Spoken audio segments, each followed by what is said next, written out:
माशी तौर पर अगर बात की जाए तो मुल्क तबाह हो चुका है।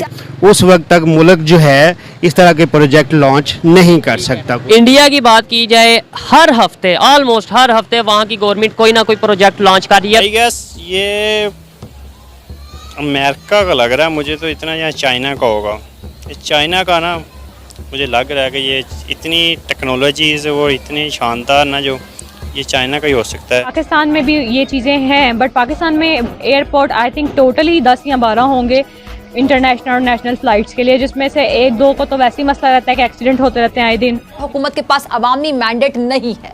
हम इस्तीफे दे चुके हैं, जो कासिम सूरी मंजूर भी कर चुके हैं। मुल्क की सियासत में बहरानी कैफियत बरकरार है। लास्ट टाइम वहाँ विजिट करने गया था, मैं देख रहा था कि जो हमारी साइड थी ना बॉर्डर की, वहाँ पे कोई था ही नहीं। हम ये चीज़ को एक्सेप्ट कर ही नहीं पा रहे थे कि इंडिया वाले कितने डेवलप है।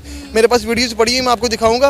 यार हमारा एरिया इतना गरीबों वाला लग रहा था, पता लग रहा था हम जैसे कहते हैं ना कि बांग्लादेश गरीब मुल्क है, उनकी शक्ल ही गरीबों वाली होती है। मुझे हम पाकिस्तानी की शक्ल गरीबों वाली लगी। जब से नरेंद्र मोदी की गवर्नमेंट आई है पिछले 7 सालों में, इन नरेंद्र मोदी की गवर्नमेंट में तो 40 एयरपोर्ट्स बन चुके हैं, ठीक है, पिछले 7 सालों में। वीडियो देखकर आपको लग रहा है कि इस तरह का एयरपोर्ट इंडिया बना सकता है या इंडिया में बनाया गया होगा? जी बिल्कुल, इंडिया बहुत डेवलप्ड कंट्री बन रहा है। आने वाले फ्यूचर में वो यानी कि सारे मुल्कों को पीछे छोड़कर आगे जा रहा है, तो क्यों नहीं बना सकता। जय हिंद दोस्तों, भारत में विकास कार्यक्रम लगातार तेजी से चल रहा है और इस विकास कार्यक्रम में कुछ ऐसे निर्माण भी हो रहे हैं जो कि भारत की संस्कृति, भारत के धर्म और भारत के इतिहास के लिए बहुत ही ज्यादा जरूरी है। कोई एक प्रोजेक्ट बताएं जो पब्लिक के फायदे के लिए लॉन्च किया गया हो, इनॉग्रेट किया गया हो। ये भाई से पूछे, वो बता देंगे। कोई भी प्रोजेक्ट अनाउंस नहीं किया गया, कुछ भी नहीं किया, सिर्फ अपने पेट पर हाथ फेरे हैं। खुद कहते हैं हमें मिले, हमें मिले, हमें मिले। वो कहते हैं मुझे क्यों निकाला, वो कहता है मुझे क्यों निकाला, मुझे कोई एक प्रोजेक्ट, कोई सोच के प्रोजेक्ट नहीं है, कुछ नहीं किया। कम से कम एक पब्लिक ट्रांसपोर्ट ही शुरू कर दें। हमने मसलन आउट ऑफ सिटी जाना है, बहरिया है या कहीं अपने सिटी में कहीं जाना है, तो हमारे लिए ट्रांसपोर्ट ही नहीं है। कोई पहले बसों का निज़ाम होता था, वो ख़त्म कर दिया गया है।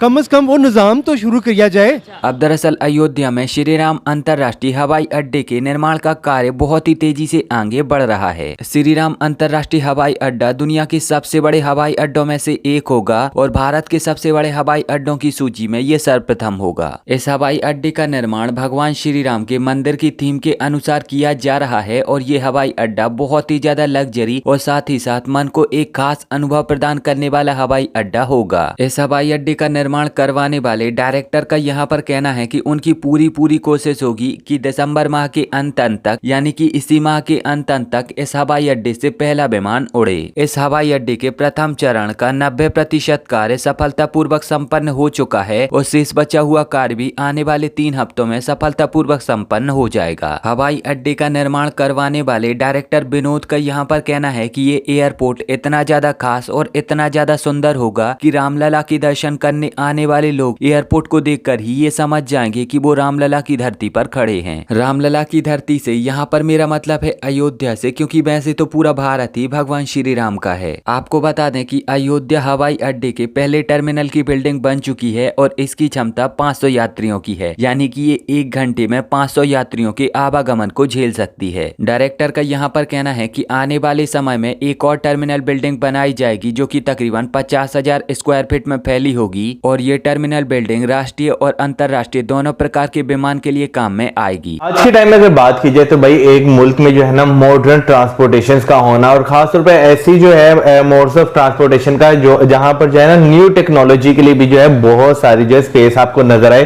वो बहुत ज्यादा जरूरी है। क्योंकि अगर देखा जाए तो भाई तरक्की के लिए अगर आपने डेवलपमेंट करनी है ना, तो उसका कोर जो है वो आपकी जो है ना यही स्टार्ट होता है कि भाई आप वहां के लोगों को जो है सुविधाएं, यानी कि उस स्पेसिफिक एरिया के लोगों को सुविधाएं किस तरह की दे रहे हैं। बिल्कुल, कनेक्टिविटी बहुत इंपॉर्टेंट है किसी भी शहर की प्रगति के लिए। स्पेशली अगर मैं डिफरेंट फुटेजेस की बात करूं तो जो हमें रोड इंफ्रास्ट्रक्चर नजर आया बहुत ही खूबसूरत था।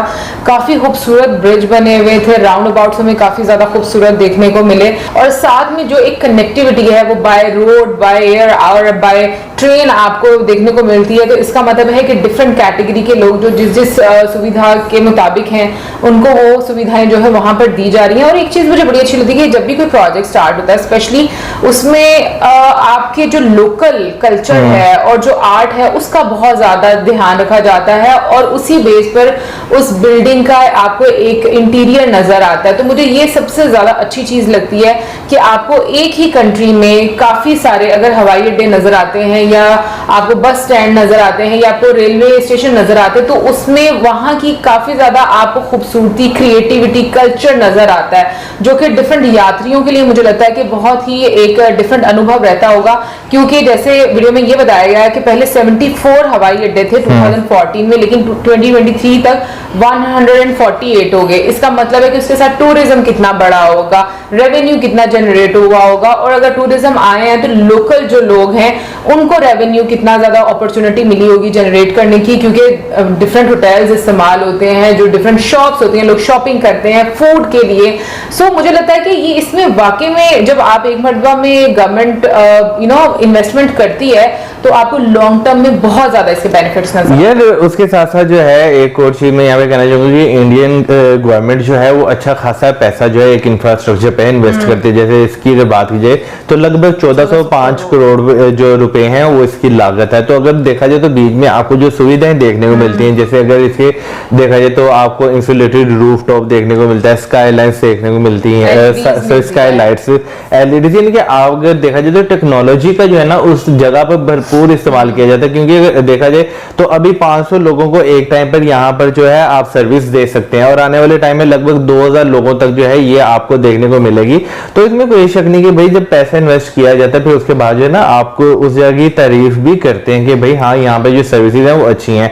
एक और चीज जो यहाँ पे रनवे बनाया गया वो काफी ज्यादा लंबा जो है आपको देखने को मिलता है, उससे ये फायदा होगा जो बड़े जहाज होते हैं, ठीक है ना, उन्हें भी लैंड करने में जो है काफी ज्यादा आसानी रहेगी। तो अगर देखा जाए तो आपने खाली ये नहीं किया कि भाई ठीक है एयरपोर्ट बना रहे हैं, छोटा रनवे बना लेंगे और जो है जो जहाज है वो लैंड करा देंगे, नहीं, बल्कि जो है बड़े जहाज जो ज्यादा यात्री लेकर आए या कार्गो प्लेन्स जो होते हैं उनका भी ध्यान जो है वो रखा गया है। गलत है ये, क्यों गलत है? ये इसलिए गलत है क्योंकि इंडिया कभी भी नहीं चाहता कि पाकिस्तान खुद मुख्तार मुल्क बने।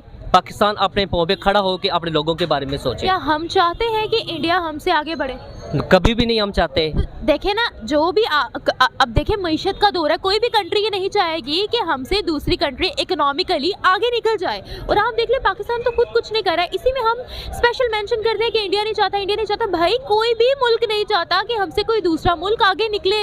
बिल्कुल ऐसे ही है, हर कोई खुद स्ट्रॉन्ग होना चाहता है सर। इसी में अगर हम ये बात सोच के बैठ जाएंगे वो नहीं चाहते हैं, उनको हम दुश्मन मान लेंगे। हम सर टमाटर प्याज उन्हीं से लेते हैं, कॉस्मेटिक्स की चीजें हम उन्हीं से लेते हैं, क्या तब हमें बुरे नहीं लगते वो? नहीं, बिल्कुल वो आपकी बात सही है। इमरान खान भी यही कहता था, मोदी के साथ उन्होंने 3-4 दफ़ा कोशिश भी की कि यार देखें हमारे यहाँ भी गुर्बत है, आपके यहाँ भी गुर्बत है, आए मिल बैठे हम अपनी आवाम का सोचें, लेकिन ऐसा नहीं हुआ। सर उनकी तो गुर्बत अब ना होने के बराबर रह गई है, उन्होंने बहुत डेवलपमेंट की है वो, इसलिए उनका भी एक्चुअली हमारे पाकिस्तान में ऐसा नहीं है। यहाँ पे जो बड़े ख़ानदान है वो मुसल्लत हैं और हर इदारे में उनकी जड़ी मजबूत है। इमरान खान अकेला कुछ नहीं कर सकता और ना ही ये जो आज़ाद मीडिया ये कर सकता है। माफिया की बात कर रहे हैं आप? जी मैं माफिया की बात कर रहा हूँ। हर इदारे में माफिया मुसल्लत है। अभी आपने देखा है वो इलेक्शन कमिश्नर इंडिपेंडेंट उसको होना चाहिए, लेकिन वो हुकूमत का साथ दे रहा है। वाई?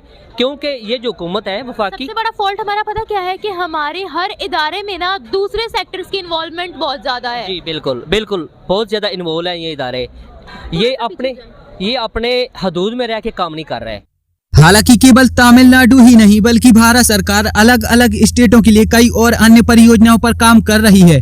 तो अब आप मुझे बताइए कि आपके स्टेट में भारत सरकार कौन सी नई परियोजना लेकर आ रही है, तो साथ ही साथ इससे आपको क्या फायदा होगा मुझे नीचे कमेंट में जरूर बताएं। अगर ये वीडियो अच्छी लगी है तो प्लीज इस चैनल को सब्सक्राइब करके बेल आइकन जरूर दबाएं।